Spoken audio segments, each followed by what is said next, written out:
por cierto, sí tenemos un gran almacén de energía, que es el sol. Hay que ir pero hacia allá, ¿no? el sol genera cuando hay sol. Cuando hay sol. En la noche no genera. Sí, y necesitas energía eléctrica en la noche, por eso hay que almacenarla. Sí, de acuerdo. El 46% de la inversión tendrá que ser, o será posiblemente será privada. Eso no está la decisión todavía. Bueno, que no vamos a hacer nada en contra de las comunidades. Nada. pero ya de entrada hay una oposición. Nada vamos a hacer en contra de las comunidades. Que sería que no con empresas extranjeras, pero las empresas extranjeras son las que tienen la tecnología. ¿Cómo se haría entonces?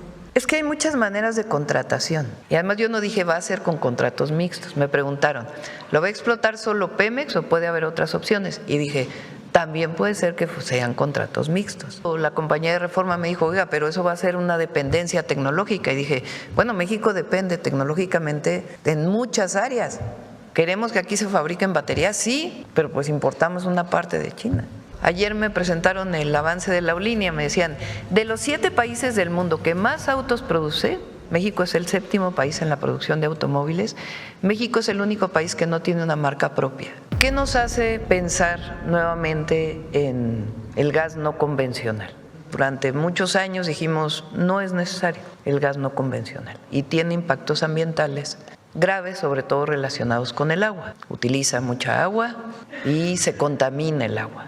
Eso siempre lo planteamos. ¿Qué nos lleva a decir, a ver, ¿por qué no analizamos otra vez el gas no convencional? 2 temas sustantivos. El primero es la soberanía energética. Nosotros consumimos gas no convencional. México consume gas no convencional. Está a 100 metros de la frontera. Como bien dijo el rector, pues la situación actual, lo que vivió Europa hace algunos años. Disculpen ustedes la tardanza en el inicio de la conferencia, 10 minutos después. Bueno, vamos de este lado. A ver, el compañero. La Alianza Latinoamericana en contra del fracking, Presidenta, solicita un pronunciamiento de usted y aprovechando que están los académicos aquí de ellos, para garantizarnos que el fracking no es solamente una extensión de contaminación del agua, que produce cáncer, produce sismicidad, y aprovechando que el rector de mi UNAM, como es la UNAM de usted, pues nos diga si él puede contradecir a la Alianza Latinoamericana contra el fracking como punto número 1. Hace una semana y después en varias conferencias dije lo siguiente: ¿qué nos hace pensar nuevamente en el gas no convencional? Que durante muchos años dijimos no es necesario el gas no convencional y tiene impactos ambientales graves, sobre todo relacionados con el agua. Utiliza mucha agua y se contamina el agua. Eso siempre lo planteamos. ¿Qué nos lleva a decir, a ver, ¿por qué no analizamos otra vez el gas no convencional?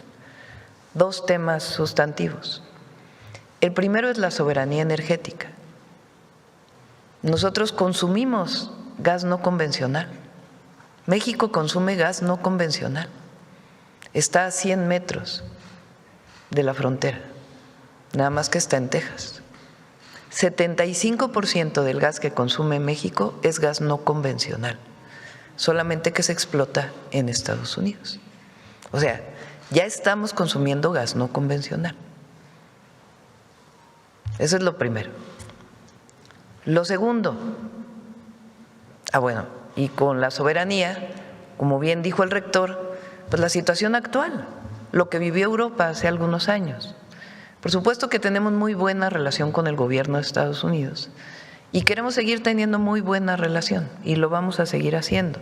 Y vamos a resolver las diferencias que tengamos siempre, porque son nuestros vecinos, porque allá viven 40 millones de mexicanos y porque tiene que haber una política de buena vecindad y porque tenemos siempre que buscar la paz, la cooperación sin subordinación.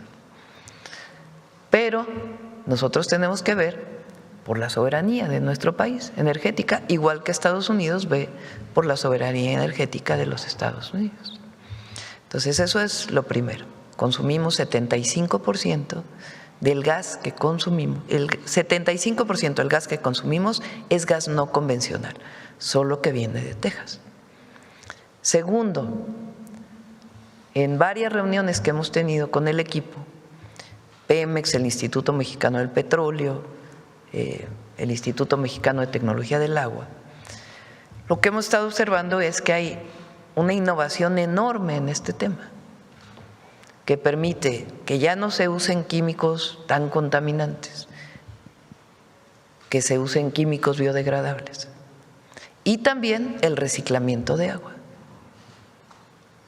y muchas otras tecnologías alrededor de ello. Entonces eso nos hace ver que hay que voltear a ver nuevamente al gas no convencional con ojos de soberanía y con ojos de reducción al máximo de los impactos ambientales. No digo cero impacto ambiental porque no hay ninguna actividad humana que sea de cero impacto ambiental, sino la reducción y la mitigación de los impactos ambientales. Entonces, con esos ojos es que estamos volviendo a ver el gas no convencional y, por supuesto, si hay reservas, dónde hay reservas, si es factible la explotación, en dónde, bajo qué técnicas y bajo qué condiciones. Ese es un tema. Entonces, a todos aquellos movimientos legítimos que están contra el fracking, en primer lugar les decimos, estamos involucrando a los mejores científicos de México, académicos, en distintos temas, para que nos digan si en efecto hay nuevas tecnologías para la explotación del gas no convencional y en dónde sería viable explotarlo. Porque hay gas no convencional en distintas regiones de México, pero a lo mejor tiene más impactos ambientales en uno que en otros, o tiene afectación a la población en unos que en otros, en una primera visión. Y después seguir trabajando con ellos y ellas para que nos puedan seguir asesorando y orientando. Eso es lo primero. Es decir, la decisión la vamos a tomar en términos del conocimiento científico, no como una decisión de la presidenta, sino incorporando a científicos de tratamiento de agua, a geólogos, a ingenieros y ingenieras petroleras, especialistas en tratamiento de agua, en fin, y también en impactos ambientales en general, porque también hay otro grupo de impactos ambientales relacionados con el cambio climático, con las emisiones de metano.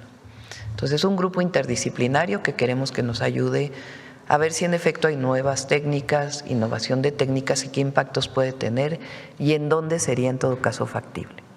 Eso es lo primero. Lo segundo, no vamos a hacer nada contra la población nunca.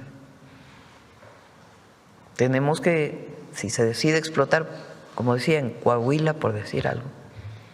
Digo Coahuila, ¿por qué? Porque del otro lado está una cuenca que sabemos que tiene gas y que incluso Estados Unidos, al sacar el gas, o las empresas de Estados Unidos, al sacar el gas, pues no sabemos qué tanto gas están sacando de este lado. Porque finalmente está, aquí los geólogos que me corrijan, pero está en el Jurásico, o sea, está a 3,000 metros de profundidad, ¿no? Más, 3,000 kilómetros de profundidad, más, 3,000 metros de profundidad, perdón, 3,000 metros de profundidad. Entonces, por eso planteó Coahuila, pero hay otras regiones del país.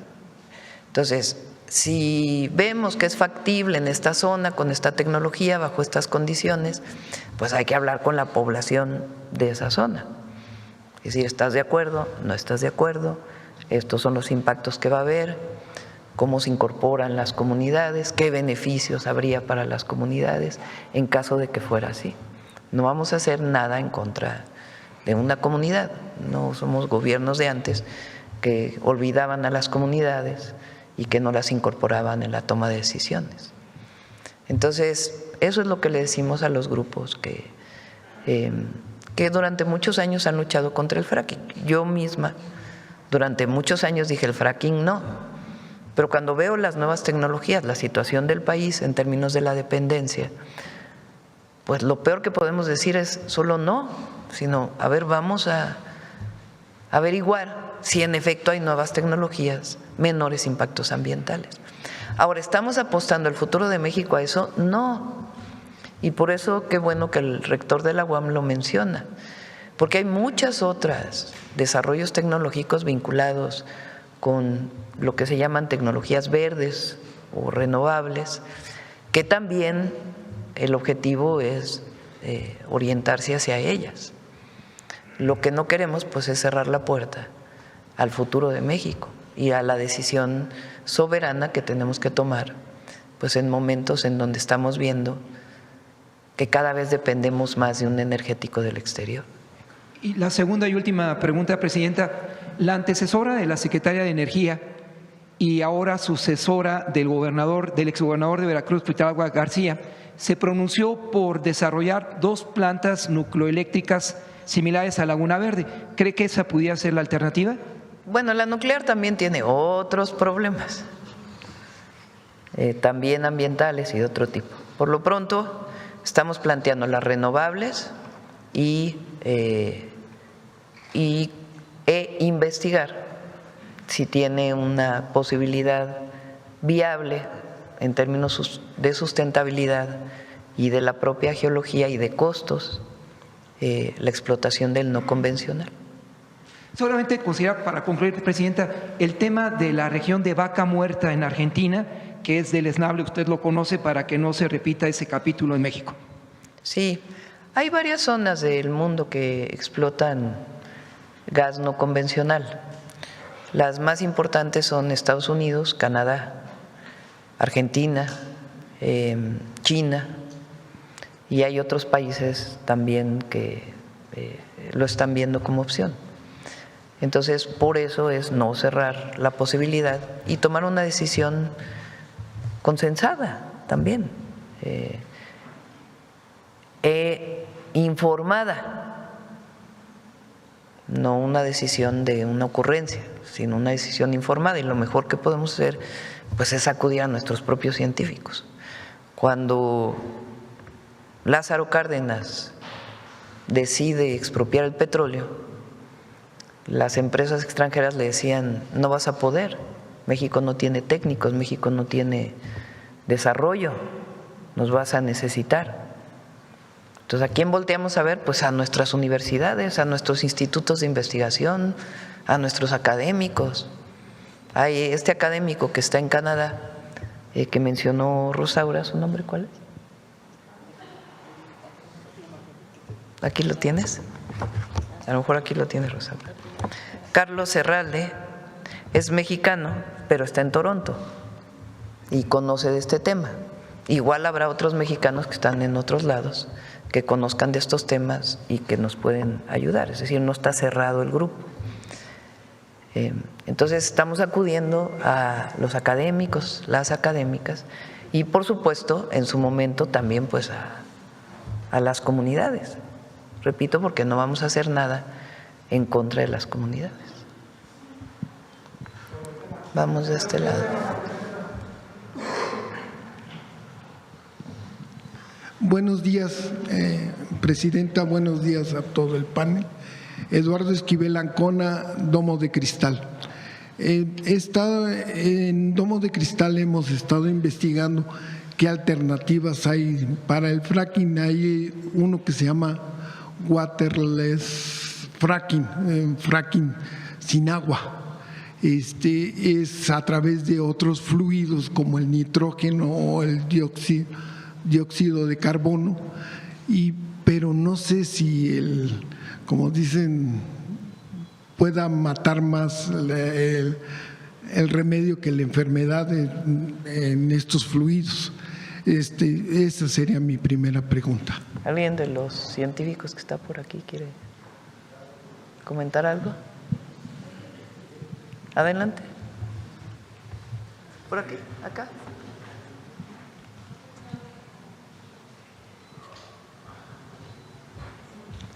Gracias, buenas tardes a todas y a todos.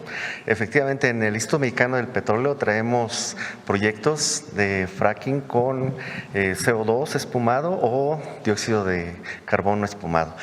Dependiendo de la formación en que se usen, dan buenos resultados similares al agua o mejores que al agua. Vamos a trabajar seguramente en esos temas también en este comité. A ver, de este lado y luego te doy la palabra a ti. Sí, Adelante. Perdón, en una segunda pregunta, en Texas ya llevan varias décadas explotando el fracking. Este fracking en Texas, pues es frontera, ¿no está afectando el medio ambiente también del lado mexicano? ¿Alguien que...? No hay investigaciones, digamos, de los posibles impactos ambientales de este lado de la frontera de la explotación del otro lado. Y si hay, pues hay que revisarlos para poder comentarlo. Lo que es cierto es que la explotación es muy cerca de la frontera. Como está a 3,000 metros, no sé si alguien quiere. Adelante, por favor.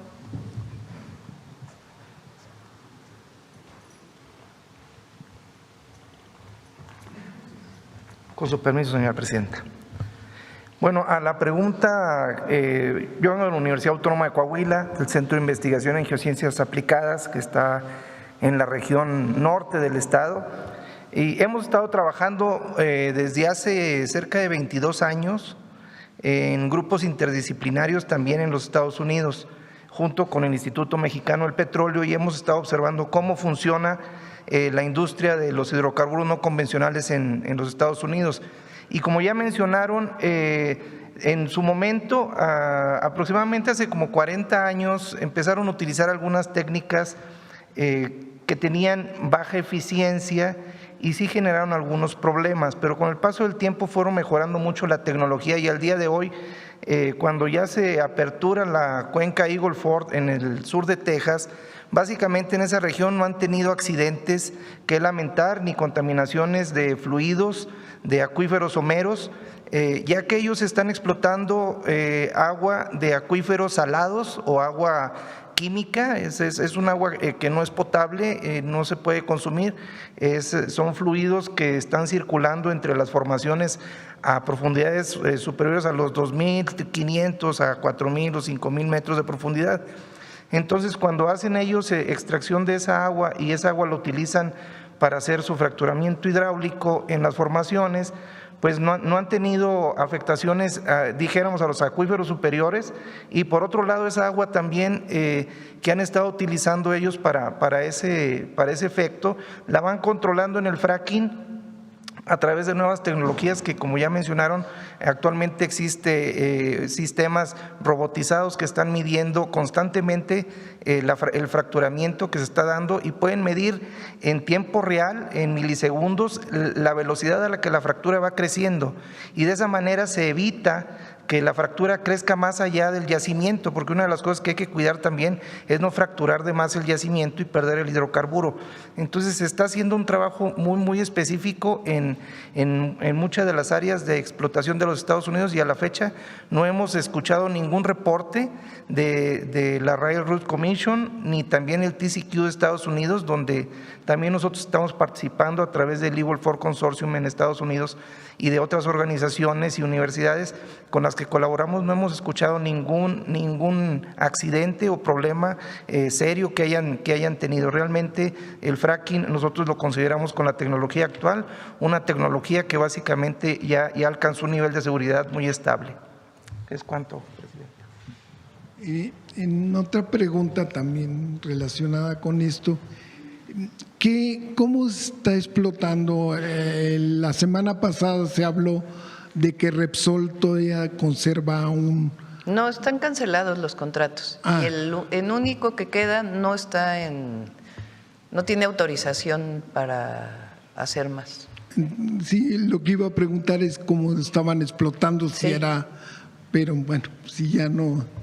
Ya por último, lo que está viendo en Domo de Cristal, así investigando, no solo es el problema de que no hay gas, que estamos importando, tenemos una tremenda dependencia del gas natural importado, pero otro problema que estamos viendo son los almacenamientos, que dijo usted que la semana que viene van a hablar de esto, pero podríamos adelantar algo, porque hay también que buscar formas, ¿no? Yacimientos en desuso que pueden almacenar gas natural, hay otras. ¿Qué se está explorando ahorita en México para tener este almacenamiento de gas?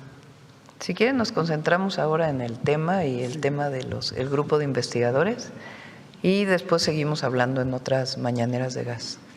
Algo importante que no mencionamos es que Pemex está haciendo un trabajo muy importante para recuperar el gas que se quema en la atmósfera, porque todavía se quema gas en la atmósfera, y la explotación de gas convencional en los pozos que no tienen que ver con fracturación.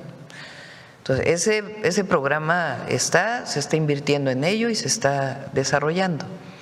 Este tema, la decisión, pues queremos tomarla de manera colectiva. Muchas gracias. Gracias. De este lado, a ver sobre el tema.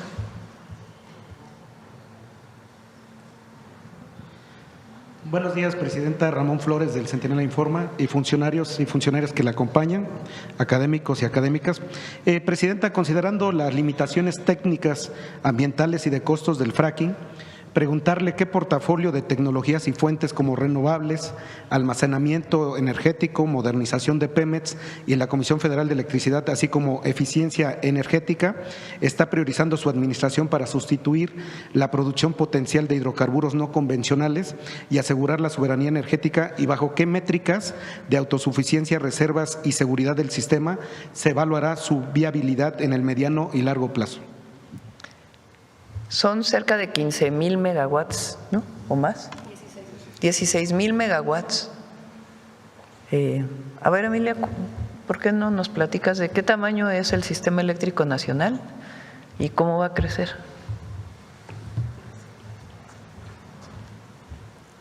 Buenos días a todas y a todas. Con su permiso, Presidenta. Como bien lo menciona la Presidenta, nuestro plan de expansión incluye básicamente una ampliación muy grande en el tema de energías renovables. Estamos hablando de los contratos mixtos y privados que también a través de la CENER se están evaluando y están ya también en factibilidad y en su fase de ingeniería y desarrollo, en donde estamos teniendo un interés por el incorporarse como socios de CFE de cerca de 17,000 megawatts. Estos proyectos se estarán lanzando este año, intentando el tema de el incrementar, bueno, no intentando, concretando el tema de incrementar nuestra parque de generación limpia para llegar a un 38% al final del sexenio. Con todo esto estamos también dando con las centrales de energía firme, como son los ciclos combinados y algunas centrales que aún tenemos de tecnologías convencionales que básicamente también queman gas, pero es el que le darían el soporte, y estamos incorporando también tecnologías de almacenamiento para poder tener una estabilidad en la red al momento de la transición, que salen las energías renovables durante los periodos donde no hay aire o que termina la luz solar. Muchas gracias, Presidenta. ¿Qué tecnologías hay en renovable que estamos desarrollando? Primero, pusimos una regla al cambiar la Constitución y la Ley de Comisión Federal de Electricidad y la Ley de Energía, que es 54% de la generación eléctrica tiene que ser pública y 46% privada. Y en el despacho de energía eléctrica tiene prioridad lo público. Eso es algo que está en la ley y es parte de nuestro proyecto de transformación, de recuperar la soberanía también en términos de que el pueblo de México tenga la propiedad de las empresas y tenga la mayoría en la generación. Eso es algo que ya se aprobó y todo el Plan Nacional de Energía nos está llevando no solo a eso, sino a tener incluso mayor proporción de las plantas de energía. El presidente López Obrador compró las plantas de Iberdrola y con ello amplió la capacidad de la inversión pública o de la planta de generación pública con respecto a los privados. Eso es lo primero y eso se va a mantener y así vamos a seguir trabajando. Lo segundo, la prioridad la tienen las energías renovables. Es decir, lo que más vamos a generar ahora es con energías renovables. ¿Qué son las energías renovables?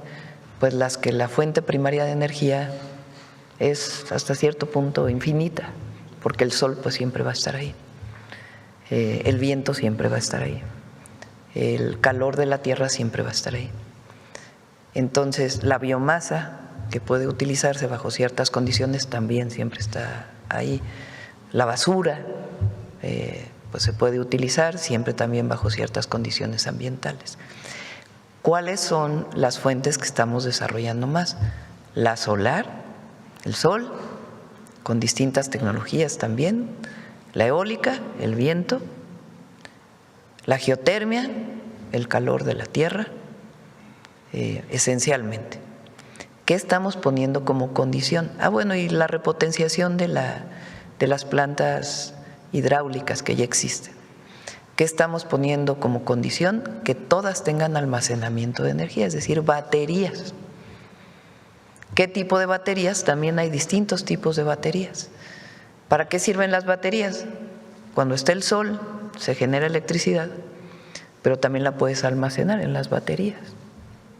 Entonces, todas tienen seguridad para la inyección a la red y baterías. Esas son las condiciones que Comisión Federal de Electricidad y el Centro Nacional de Control de Energía definió como condiciones mínimas para el desarrollo de las renovables. Entonces, es lo principal. Además, nosotros dijimos 1.8 millones de barriles diarios de petróleo, no más. Todo lo demás tiene que ser renovable. Y los 9,000 millones, por ahí es, ¿no?, de metros cúbicos diarios que se consumen, de pies cúbicos diarios que se consumen, pues ir reduciendo la dependencia del exterior para el gas. Para ello, ¿qué hacemos? Recuperar el gas de la atmósfera. La producción de nuevos pozos pues también nos da gas y hay que recuperarlo todo. Algunos pozos directos de gas que todavía existen, convencional en nuestro país, y analizar las tecnologías para el gas no convencional. Ese es el programa integral. Muchas gracias, presidente. Sí. Adelante. Buenos días, estimada presidenta. Buenos días a todo el grupo de científicos, a todos los periodistas que nos acompañan, a la audiencia que nos escucha. Soy Raúl Benet, de la Red de Radios Comunitarias de México, Radio Tepoztlán, y de Rompeviento TV. Tengo varias preguntas, pero la primera, veo la composición, es muy sorprendente del panel de académicos y expertas, expertos, sobre todo expertos en el tema, pues en los temas de extracción, de perforación, los temas, digamos, de los químicos del agua, pero bueno, los rectores, ¿no?, muy sorprendente, pero siento que es un panel que ya está, digamos, completamente orientado a una decisión tomada, porque, y esa sería, digamos, la primera pregunta. Originalmente, cuando se había presentado este tema, yo había entendido que se estaría como abriendo una discusión para ver si convendría transitar hacia o entrar en este tema del fracking en México. Ahora, bueno, pues por la composición y por todo lo que se ha dicho, ya no estamos, y esa es la pregunta, la primera pregunta que tengo, ya no estamos en esa etapa de preguntarnos si se puede o no hacer fracking, sino más bien ya estamos en una siguiente etapa, se va a hacer fracking, se va a extraer, y lo que estamos preguntando es dónde y cómo, pero no ya abandonamos o ya pasamos por esa etapa. ¿Es así? ¿Ya es una decisión tomada? No. Por eso estamos consultando a los científicos. Rosaura no leyó los otros currículums de quienes no está aquí presente, pero son parte del grupo. Hay personas del Instituto de Ciencias de la Atmósfera y Cambio Climático, especialistas en atmósfera y cambio climático, que es muy importante, y hay más científicos vinculados con el agua, incluso muchos que han hablado en contra de esta forma de extracción del gas. Hoy presentamos los que están aquí. No sé si tengas los currículums de las otras personas que no vinieron hoy, pero que ya fueron contactadas. Sí, no pudieron venir todos ni todas por razones, es que lo hicimos un poco rápido porque es el tema importante.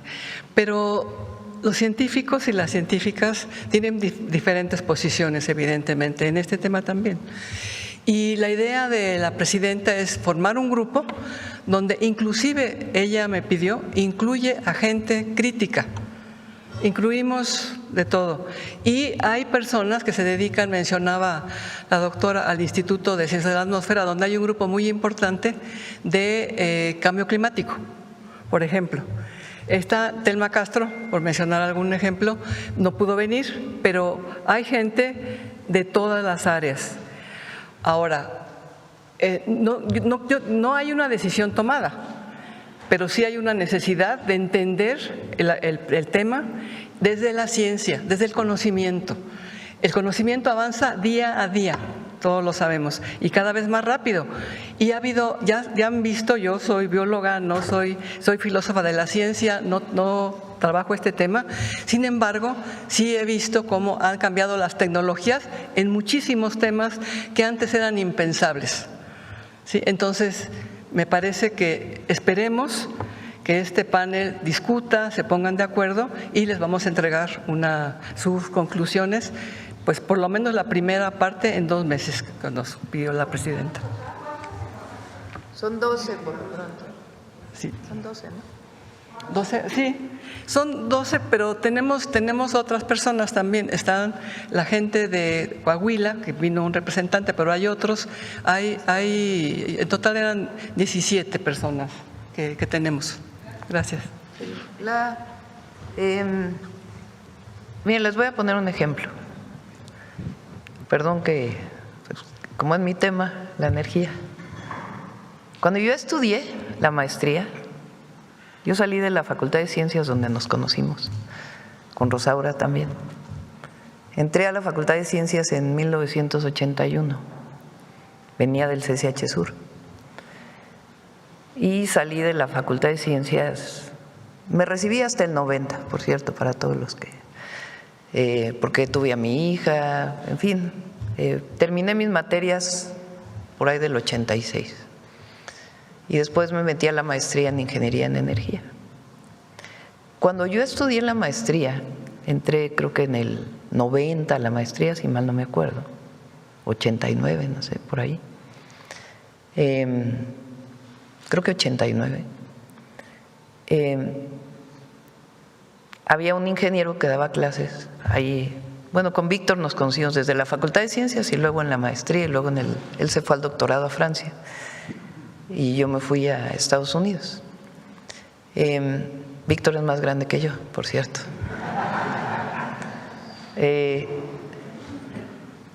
Bueno, cuando yo estudié la maestría, el ingeniero Viqueira, un ingeniero que llegó con la República Española, llegó asilado a México, de los mejores ingenieros eléctricos del país, trabajó en CFE y dio muchísimos años clases en la Facultad de Ingeniería. Tenemos un artículo, el ingeniero Viqueira, Víctor y yo, cuando quisieron privatizar la energía eléctrica en el 99, en el periódico La Jornada. Por ahí, si lo buscan, lo van a encontrar. Es un periódico en contra de la privatización de la energía eléctrica que había propuesto Zedillo. Bueno, el ingeniero Viqueira me dio clases de lo que es el sistema eléctrico nacional y el despacho de energía y cómo es la oferta y la demanda de energía eléctrica y cómo las plantas deben irse colocando a partir de los costos de generación. En aquella época era un teorema así: no es posible el almacenamiento económico de la energía eléctrica, ¿cierto o no? Eso estudié yo. No se puede almacenar la energía eléctrica de una manera costo económica, digo costo eficiente. Se tienen que planear los sistemas energéticos para que en el momento que generan, en ese momento se tiene que consumir. No puede haber almacenamiento. Una de las mayores áreas de investigación en este momento en el sector energético es el almacenamiento de energía. El gran desarrollo de las fuentes renovables de energía y su impulso tiene que ver con el almacenamiento de energía.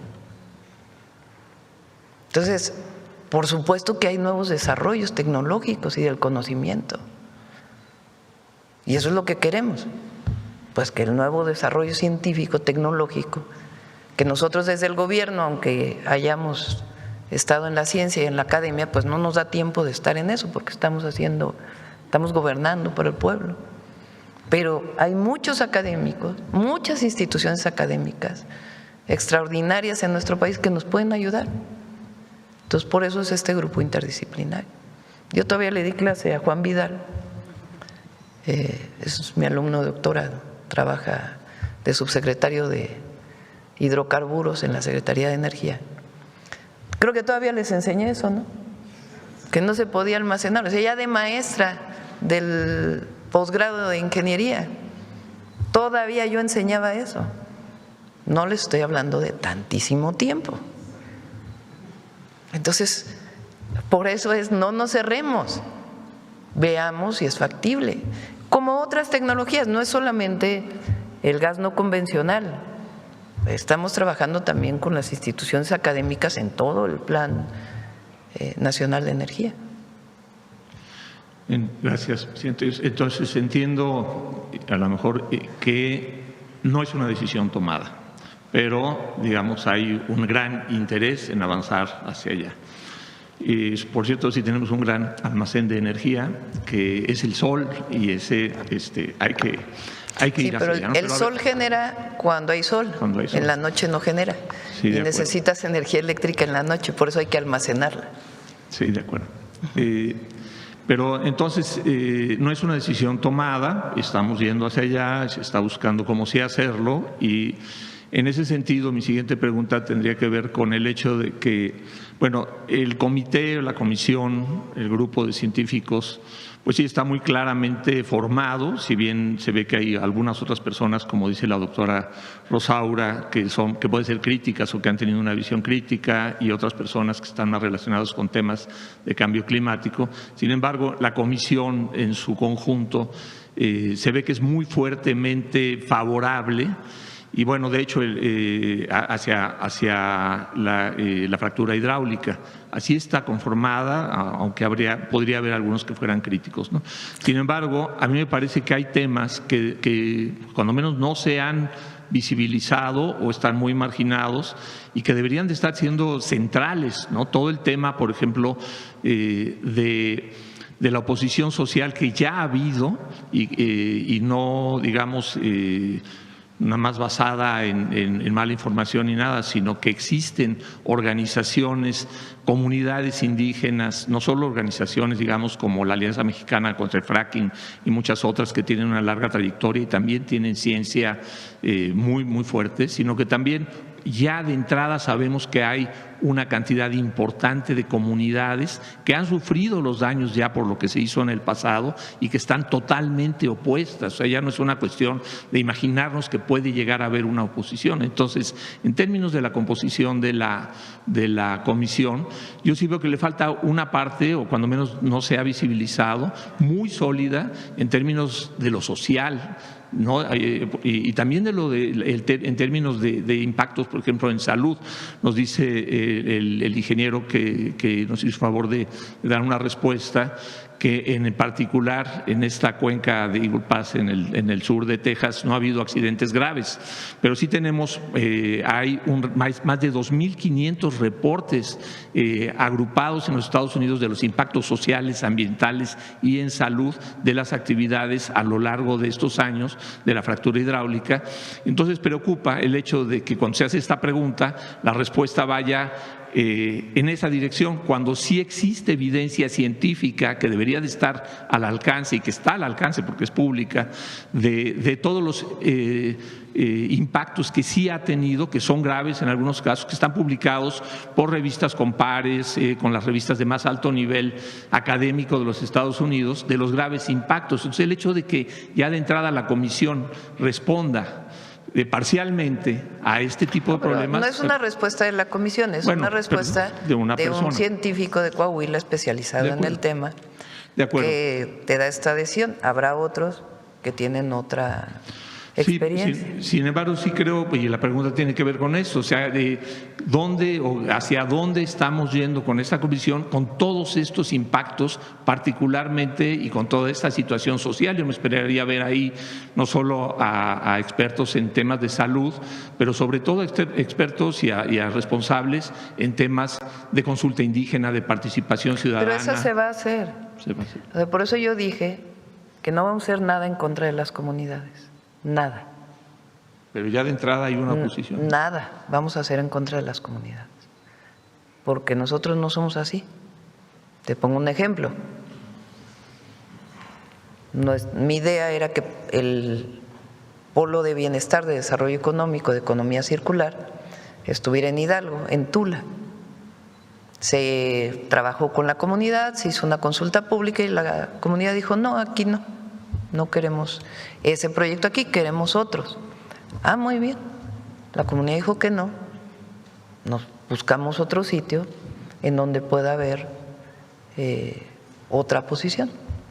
Y tomamos en cuenta además lo que nos dijo la comunidad para el nuevo polo de bienestar que estamos planteando. Entonces nosotros no vamos a hacer nada en contra de las comunidades.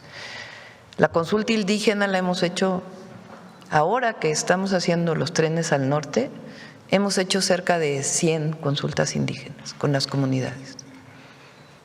Garantizar que pase el tren y garantizar que pase el tren. Y si la comunidad nos dice por aquí no, es imposible, se busca otra vía alterna. Entonces nosotros no vamos a hacer nada en contra de las comunidades, eso debe quedar claro. Lo primero es ver la viabilidad técnica, científica, porque a lo mejor el grupo nos dice, pues fíjense que en México sí se puede hacer con reciclamiento de agua, pero te cuesta 200 veces lo que te cuestan otras tecnologías. Ah, bueno, pues va a ser muy difícil, ¿verdad? Porque no hay los recursos necesarios, no va a ser viable económicamente. Entonces, lo primero, por eso dije, en 2 meses que nos den una orientación, si hay nuevas tecnologías, cuánto cuestan esas tecnologías, es viable o no, y después seguimos trabajando, no es que en 2 meses empieza el primer pozo, no. Seguimos trabajando una vez que haya una primera orientación de la viabilidad. Y tampoco vamos a forzar una decisión a la comunidad científica, ni estamos escogiendo científicos que ya tienen una decisión tomada. Ahora, es evidente que en el grupo científico tiene que haber ingenieros, ingenieras que han estudiado la fracturación, porque ni modo que no, ¿verdad? Y en México la viabilidad, las reservas. Pero a lo mejor nos dicen, miren, no hay suficientes reservas, en realidad el estudio no es suficiente. Pero nosotros ni vamos a cerrar los ojos frente a lo que hay publicado de las condiciones negativas que provoca esta extracción, ni tampoco le vamos a cerrar la puerta a las comunidades. Pero es un primer grupo en donde también hay otras científicas, científicos, en la UAM hay otros compañeros que están, otros científicos académicos que han trabajado el tema del tratamiento de agua y que también son muy críticos a esta forma de explotación del gas y del petróleo. Sí. Entonces, en este mismo sentido de no se va a afectar, digamos, a las comunidades, se les va a respetar, nunca vamos a hacer nada en contra de la comunidad.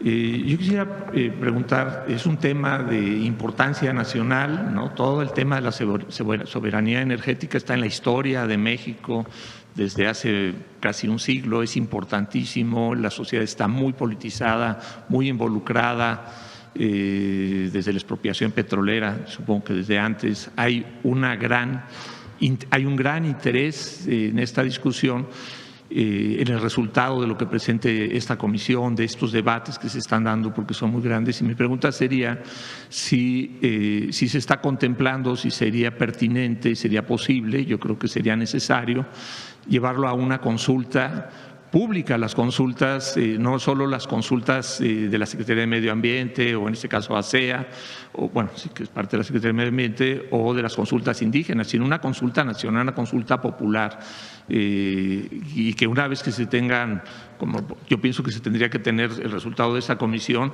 y otros digamos, hacer muy públicos otros posicionamientos y a partir de ahí hacer una consulta nacional, una consulta con base en la Ley Nacional de Consulta, ¿no? Y de una vez voy a hacer la última pregunta, y es, bueno, el hecho es de que el 46% de la inversión tendrá que ser, o será posiblemente será privada. Eso no está la decisión todavía. Bueno, digamos, puede ser, digamos, podría ser. El hecho es de que en México, si bien tenemos cierta fortaleza, pues toda la inversión en términos de maquinaria, en términos de expertise, en términos de financiamiento, es muy probable que todo venga del extranjero, o que una parte significativa, no todo, venga del extranjero y particularmente de las grandes empresas petroleras de los Estados Unidos y del Golfo Pérsico, pero sobre todo los Estados Unidos. Y ahí, en este tema, estamos a punto de llegar a firmar o de estar en la etapa de revisión del TEMEC. Y ahí a mí me preocupa mucho el hecho de que ya hemos enfrentado en el pasado políticas o decisiones políticas que se tomaron hace 20 o 30 años y que ahorita nos están demandando por miles de millones, o sea, 1.500 millones de dólares por una autorización de una empresa norteamericana que se le dio una autorización y que después, bueno, ellos reclamaron que todo lo que reclaman pues esas empresas, ¿no?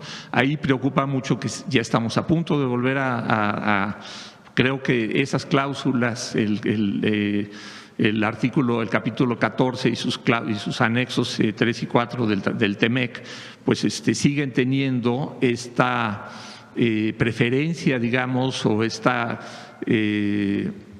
facultad que tienen las empresas energéticas norteamericanas de demandar a México por todo el tema pues por este tipo de temas, ¿no? Cuando por ejemplo, si ya se les dio una autorización y una población se opone, y eso ha ocurrido en la historia de México una y otra vez, y se detiene una inversión, pues vamos a enfrentar una situación muy dura de demandas de estas empresas norteamericanas. Y bueno, preocupa mucho el futuro, digamos, ya no diría yo la incertidumbre, la certeza de que va a haber conflictos sociales y ambientales a la hora. Son 10,000 pozos al menos, y es una cosa que viene también de algunos de los científicos favorables a la fractura hidráulica, que hablan de que al menos estarían perforando 10,000 pozos, tomando en cuenta la declinación tan rápida que tiene esta tecnología, ¿no? Que en pocos meses o años declina 30, 40, 50% un pozo, y esto significa, según los mismos expertos favorables al fracking, que se estarán perforando entre 10,000 y 30,000 pozos. Entonces, la cantidad de conflicto social. Nada más. Estás llegando a conclusiones ya. Bueno, eso se ha presentado ya por parte de algunos expertos. A ver, porque sí es importante. Fíjate, justo antier estaba yo leyendo, porque me he puesto a leer mucho sobre este tema. Ya no se requieren tantos pozos. Hay nuevas metodologías de extracción. Eso, ya no se requieren tantos pozos por el tipo de tecnologías nuevas que hay. Segundo, tú estás diciendo que vamos a meter a las empresas transnacionales a explotar petróleo a México. ¿Quién ha dicho eso? ¿Cuándo he dicho eso? ¿Eso no va a ocurrir? Hasta ahora, todos los contratos que hemos hecho de nuestra administración, que no vienen del pasado, incluso el presidente López Obrador. Bueno, con el presidente López Obrador se hizo el proyecto Trión, que es el proyecto en aguas profundas con Australia, que ya está perforando en aguas profundas. Ese lo hizo el presidente López Obrador, bajo ciertas condiciones, evidentemente favorables para el pueblo de México. Los contratos mixtos que se han hecho en Pemex con condiciones absolutamente favorables para el pueblo de México son empresas nacionales que han trabajado hace mucho tiempo en Pemex. Entonces, vamos uno por uno, por uno, por uno. O sea, ¿cómo creen que nosotros que hemos luchado tanto vamos a entregar el petróleo a las empresas transnacionales? Pues no somos Calderón, no somos Peña. O sea, no va a haber, digamos, no van a ser las empresas hay tejanas tecnologías que tienen ellos que probablemente se tengan que usar, pero ¿bajo qué condiciones? Pues es algo que nosotros no vamos a entregar nuestros recursos naturales al extranjero, imagínense. O sea, ¿cómo creen? Si es la esencia de la transformación.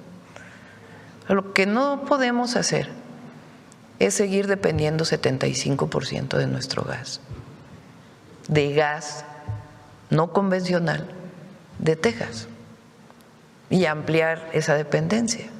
Entonces, si bien podemos seguir comprando, pues tenemos que buscar la soberanía energética. Entonces, muy importante seguir investigando. Y no hay nada que estamos escondiendo. Si quisiera yo esconder algo, pues no estaríamos presentando públicamente lo que estamos haciendo. Estaríamos ahí con Pemex diciendo, a ver, pues perfórale este pozo, a ver si nos da y a ver que nadie se entere. Y tráete a Repsol para que lo explote. No, lo estamos abriendo. Ahora, pues es muy importante saber en dónde sí y en dónde puede tener impactos muy graves, sociales incluso. A lo mejor hay la tecnología, pero socialmente no es aceptado.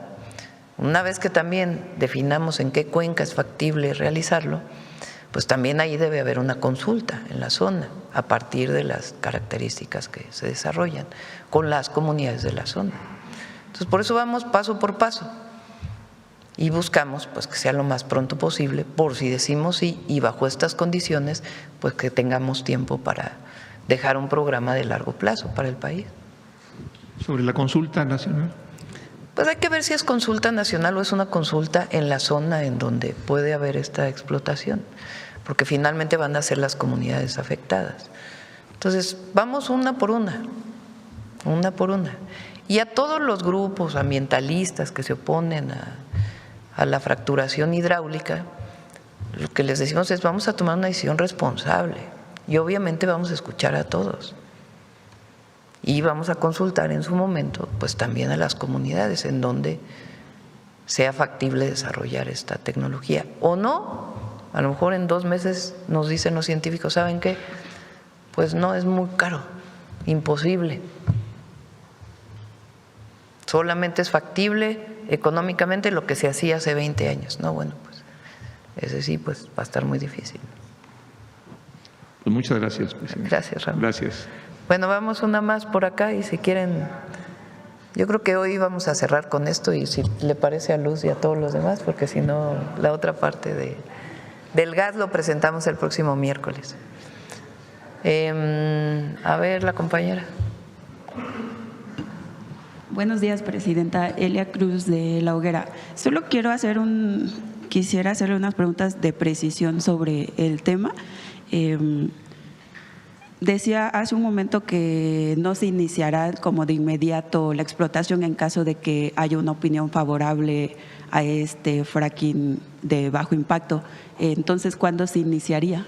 ¿En cuánto tiempo proyectan que pudiera empezar? Pero lo primero, y si así lo considera el grupo científico de académicos, académicas, es que nos puedan dar una orientación en 2 meses, que nos digan.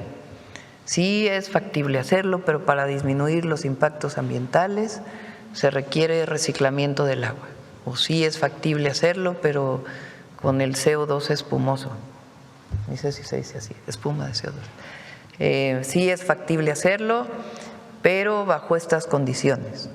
Sí es factible hacerlo, pero solo es factible socialmente hacerlo en estas regiones mientras no se desarrolle más la tecnología. Sí es factible hacerlo, pero cuesta 3 veces más que lo que cuesta esto. O de plano, no es factible hacerlo porque los impactos ambientales son muy graves en estas zonas. Entonces, lo que queremos es una primera orientación en 2 meses. ¿De quiénes? Pues de personas que ya han trabajado esto, porque si traemos personas que nunca han trabajado esto, pues apenas se estarían enterando. Y personas que sean muy críticas también o que no estén de acuerdo. Pero son especialistas en tratamiento de agua, especialistas en la explotación de este tipo de recursos, especialistas en distintas áreas que nos puedan dar una orientación. A partir de ahí lo presentamos públicamente y decimos la siguiente etapa es esta, o ya no hay siguiente etapa. Sobre la siguiente etapa, pues ya definiríamos si fuera factible, en qué lugar, bajo qué tecnologías, quién las tiene, cómo contratarlas, etcétera, etcétera, pues ya seguiríamos hacia adelante y bajo qué consulta a la sociedad.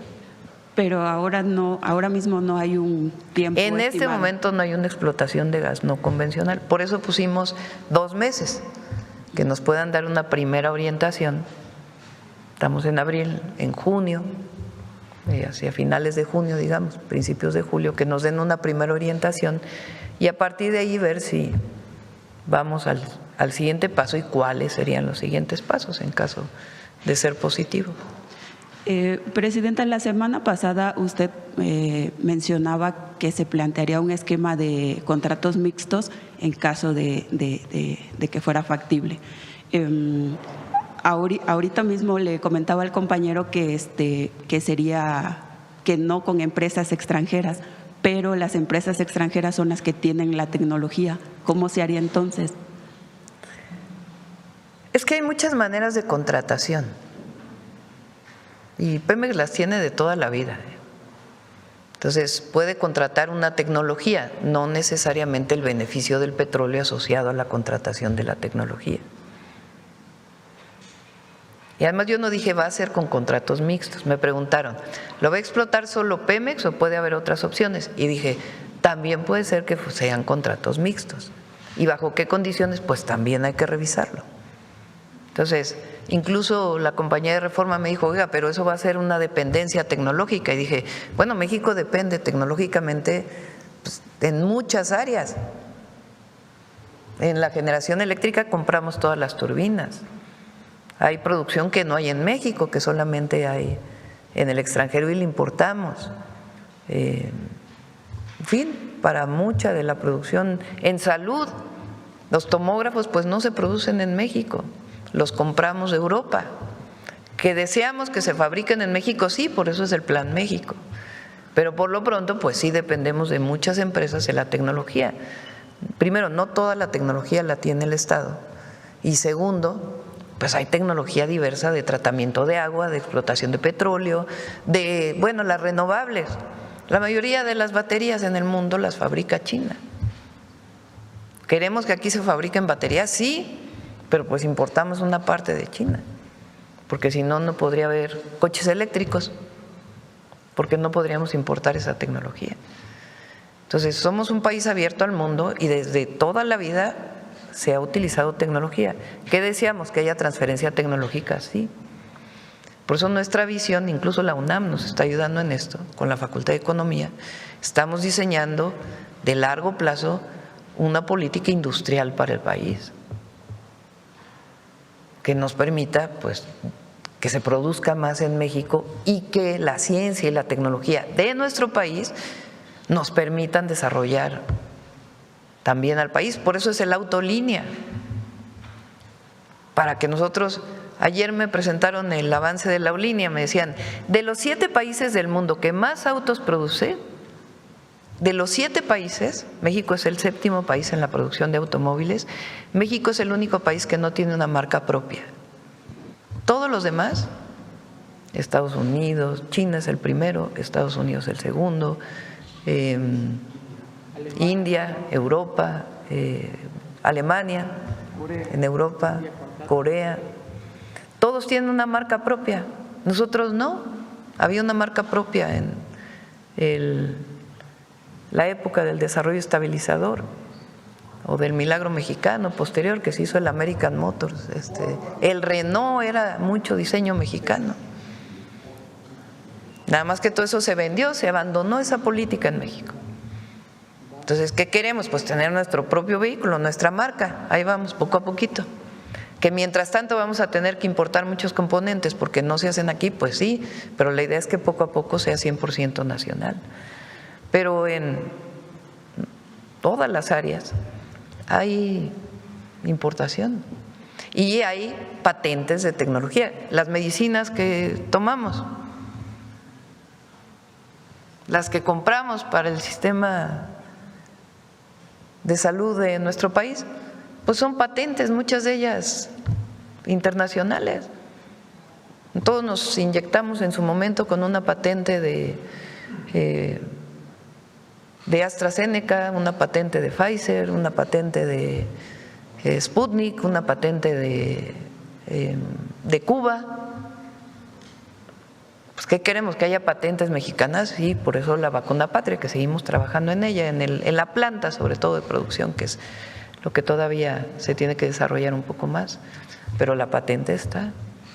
Entonces, por eso trabajamos con el POLI, con la UNAM, con el Tecnológico Nacional de México, que tiene pues muchísimos científicos. Pero sí, patentes, pues hay muchas patentes internacionales de tecnología que hay que utilizar. ¿Cómo contratarlas? Pues ya será el siguiente paso. Entonces, esta tecnología la contrataría Pemex y Pemex operaría la explotación. Todavía no sabemos, todavía no llegamos todavía a eso. Estamos en la primera etapa. ¿Es factible o no es factible? Y si es factible, ¿cómo? ¿Y dónde? En esa etapa estamos. Pero descartamos que vaya a venir empresas extranjeras a explotar gas no convencional a México. Esa es la siguiente etapa, pero lo que no vamos a entregar es nuestros recursos naturales al extranjero, eso sí, ¿no? Es más, eso está en la Constitución. Presidenta, igual, de darse el fracking, ¿qué beneficios tendría los mexicanos? ¿Costaría menos el gas al ya no tener una dependencia de otros países o no, porque se sigue fijando el precio a nivel internacional? Más que el precio, para todas y todos los mexicanos, por supuesto, es la disponibilidad, el que haya gas en nuestro propio territorio. Eso es importantísimo para todas y todos los mexicanos. Pero la soberanía es un asunto de todas y de todos. No solamente es un beneficio individual, es un beneficio colectivo. Y es la patria, es la nación, es el futuro de México. Eso le compete a todas y a todos los mexicanos. A todas y a todos. Por eso, cuando se nacionalizó o se expropió el petróleo, todas y todos los mexicanos, o la gran mayoría, había algunos conservadores que se oponían y que formaron un partido en la época, de ahí viene el PAN, que se opusieron a la decisión del pueblo de México y de Lázaro Cárdenas, en contra además pues de muchos intereses extranjeros. La soberanía, por eso el pueblo de México masivamente salió a apoyar la expropiación y dio lo poco que tenían para poderle pagar a las empresas extranjeras. Es una decisión de soberanía, de nación, de patria, de futuro, de soberanía energética, y ese le compete a todas y a todos los mexicanos. Presidenta, quiero hacer dos preguntas sobre su viaje a España. Ya mañana, ¿no? Todavía tenemos mañana. El viernes. ¿Qué tan cierto es una publicación que se difunde de CFE sobre apagones programados el 15 de abril, 5 horas, y pone las zonas de la Ciudad de México, Sinaloa, Veracruz, Zacatecas, zonas afectadas? ¿Es cierto eso? No es cierto. Fake news. Bueno, cerramos, yo creo, ¿no? Con esto. Vamos a tener más tiempo todavía para seguir hablando de esto. Mañana, quiero platicarles mañana,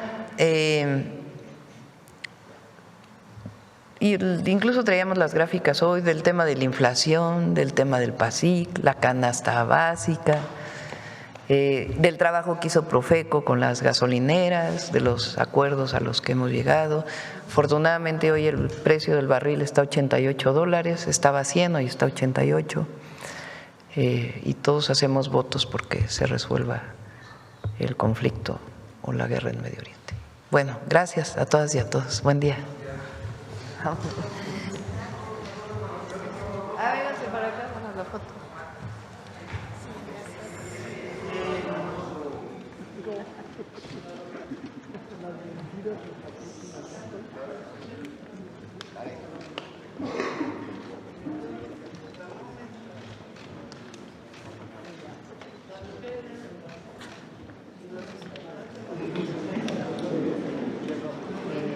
Hacia su derecho, por favor.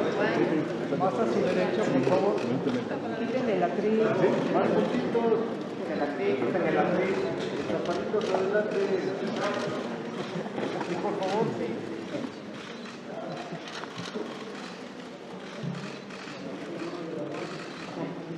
De este lado, por favor. No podemos echar un pollo. Gracias, buen día. ¿Tienen gasolineros hoy? ¿Perdón? ¿Tienen gasolineros hoy? No, es el martes de la próxima mañana. Mañana veo pasillos. Productores y comercializadores. Y el martes de la próxima semana gasolina. Gracias. Mañana se va a Madrid, presidenta. El tecolote voy a agarrar, el de las 12 de la noche. Viernes va a haber mañanera con Rosicela.